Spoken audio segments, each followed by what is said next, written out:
teringat kalimat Mas Mardowo, suami keduaku, ketika ia sudah tak kuat lagi menanggung caci maki para tetangga. Tetangga seisi kampung, atau yang bertemu dengannya di pasar Dawetan.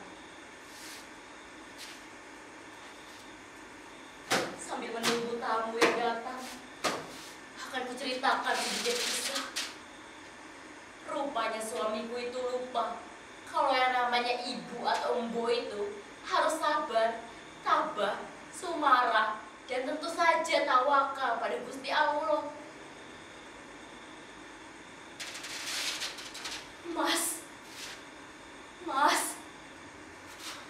Dowo, apapun yang orang lain katakan, aku tak akan pernah mendengar, Mas. Biarlah mereka mengupatiku. Cina memedilah, Cina selumanlah, ngelmulah. Karena aku sudah terima akan nasibku, Mas. Aku yakin Allah Maha Adil, Maha Welas Asih, Mas. Ingat, Mas, anak adalah titipan, dan kita hanya sebagai pengasuhnya saja, Mas. Mas Mardowo tambah kenceng ngomongnya. Begini katanya, tapi Mira, mimpi kau dengan Raja Majapahit itu apa tidak keterlaluan, Mira? Kamu berhayal bukan, Mira. Katanya dia mau menikahimu. Kau bilang sudah punya suami. Itu bagus, Mira. Tapi ujung-ujungnya, Mira, kau mau juga kan? Berarti kau hamil anak Raja Majapahit itu, Mira. Bukan anakku. Sudahlah, Mira. Aku sudah muak, Mira. Aku akan pergi dari sini. Aku akan kembali kalau kau sudah insaf. Saya hanya melongo melihat Mas Mardowo pergi sambil menyambar jaket kulitnya. Dia tidak pulang karena jadi penghuni rehabilitasi narkoba. Ya, begitulah pemuda desa. Maklum, udah termakan omongan para tetangga. Tetangga yang tidak tahu nasib janda seperti saya.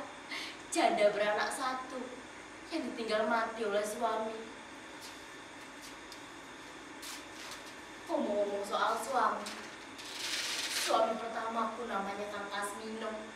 Dia adalah tukang sumur bor di Belawan yang terkenal itu loh. Sudah banyak sumur yang dihasilkannya, airnya jernih-jernih.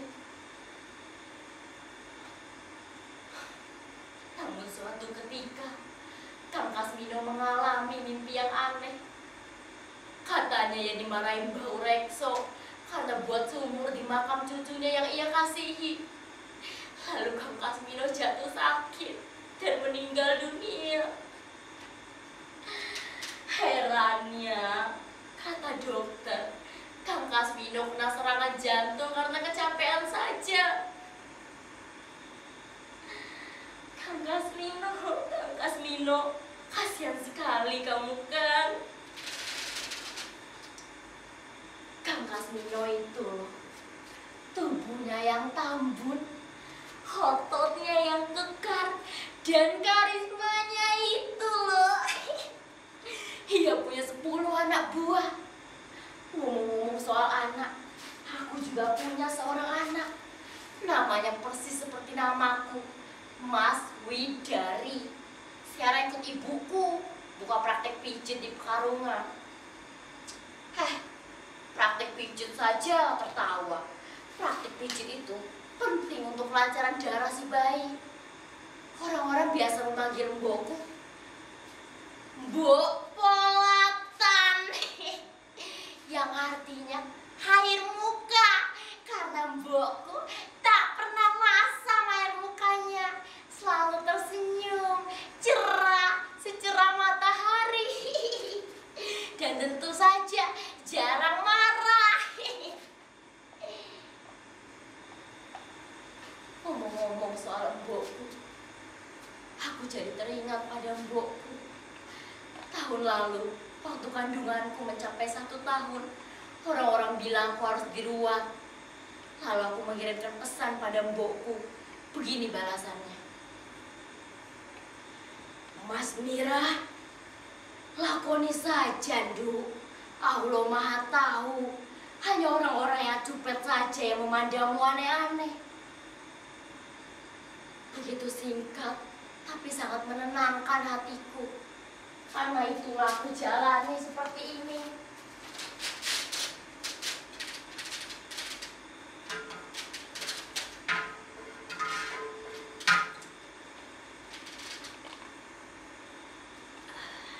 Kenapa? Aneh yo.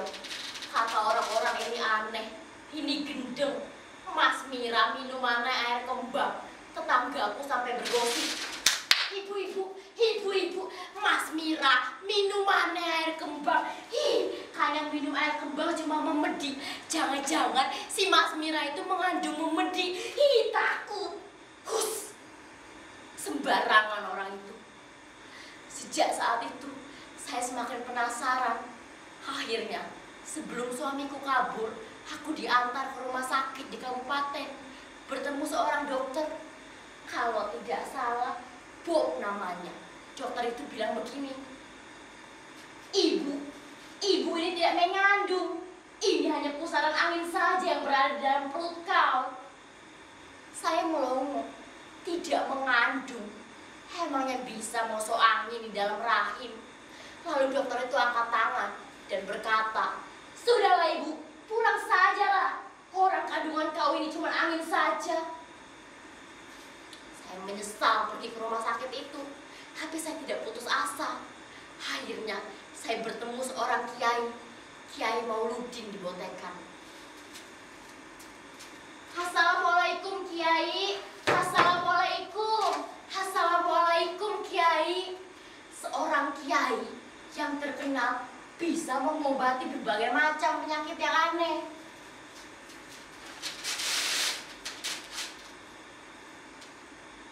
"Waalaikumsalam." Kiai Mauludin diam sambil memandang perutku. Lalu tiba-tiba tangannya menyentuh perutku seperti sedang berbicara. Entah berbicara dengan siapa.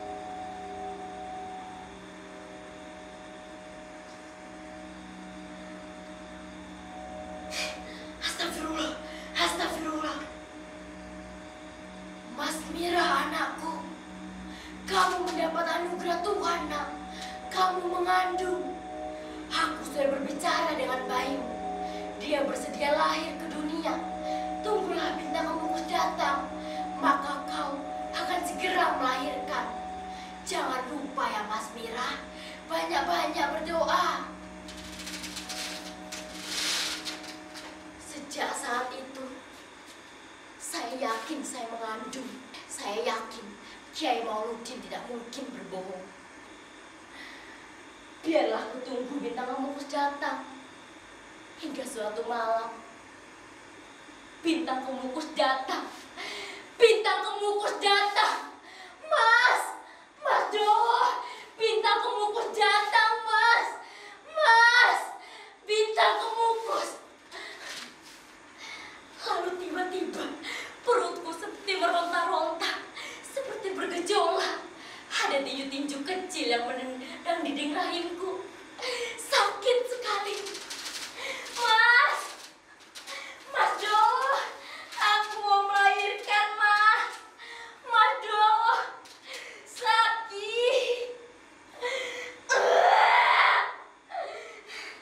Sakit, Mas.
yang belum ku beri nama itu meninggal dunia. Ia meninggal di bawah cahaya bintang kemukus.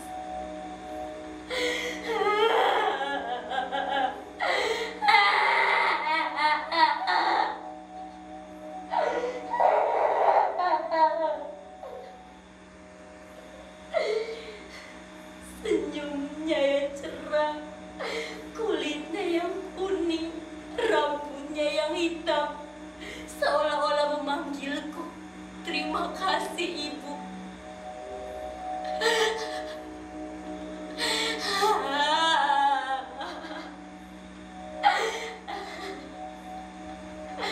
Malam itu juga aku mandikan dan ku kafani dia.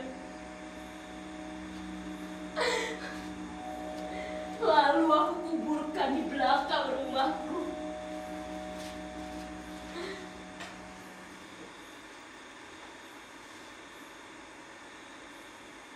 Malam itu juga aku bermimpi bertemu Raja Majapahit.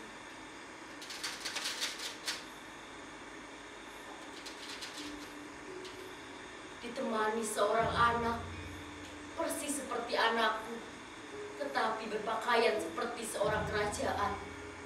Raja Majapahit itu berkata, "Mas Mira, kamu wanita yang baik hati. Anak kita telah kau lahirkan ke dunia ini. Kuberi nama anak ini Ken Sembodo. Memang, anak ini bernama Ken Sembodo. Dan mulai hari ini, orang-orang akan memanggilmu Mbok Pagedongan."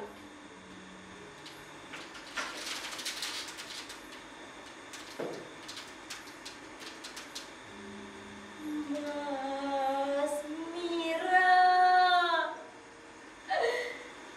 sampean mateng.